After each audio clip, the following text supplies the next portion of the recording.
Hey guys, Evan here with Easy Custom Ag. Continuing our series on nutrients, both in the soil and in the plant. We moved through hydrogen, oxygen, and carbon. Today we're going to talk a little bit about nitrogen. So as you can see here, in the plant, it has many different things it can do. It can come into the plant as nitrate or ammonium. We'll get into those here in just a second. But in the plant, it's part of chlorophyll. It regulates growth and development. Nitrogen is part of the building block of proteins. So it is what add protein to the grain. Depending on what end of the spectrum you are, if you're a grain producer that's going to be fed to cattle, you want to make sure that you've got plenty of nitrogen all the way through the year, so that way your grain has a higher protein content. If you're a barley grower that is going to put this stuff into beer and you want you to have a good clear product at the end, you're going to want to pull that nitrogen back so you don't have such a high protein content and end up with a cloudy beer. So knowing what your end user is going to be and how much protein you want in your grain or your end product, nitrogen can play a role in that protein content.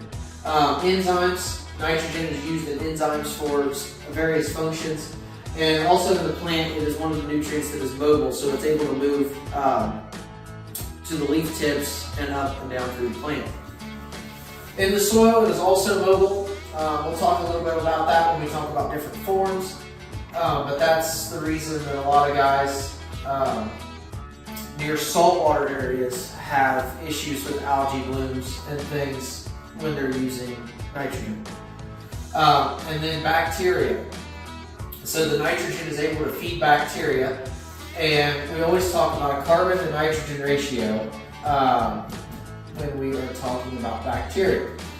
So bacteria is one of the smallest things in the soil that's going to eat all these nutrients up, and it's a carbon to nitrogen ratio 1:1 usually.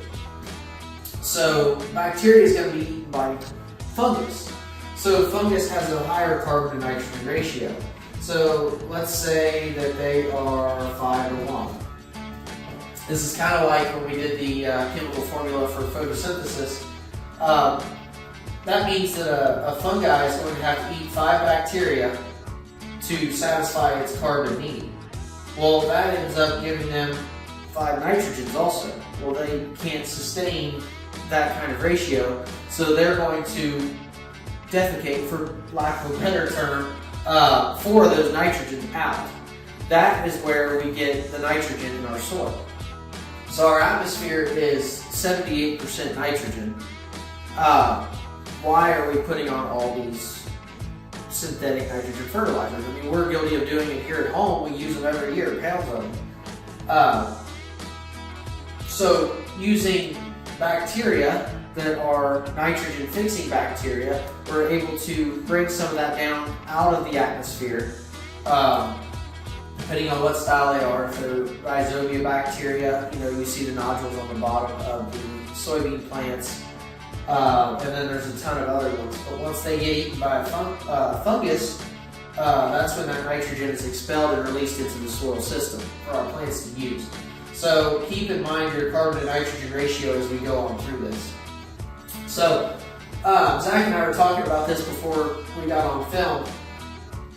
Nitrate is what the plant likes to take up.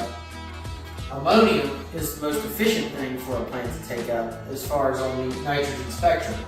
So when you're dealing with nitrate, that's more of a growth style nitrogen.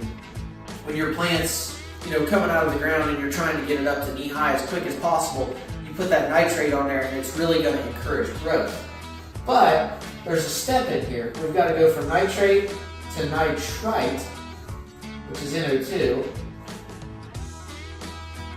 Then we convert to ammonium. Okay, well, ammonium is what the plant will also take up. This is not one we want the plant to take up. It actually can be toxic to plants. Nitrite can.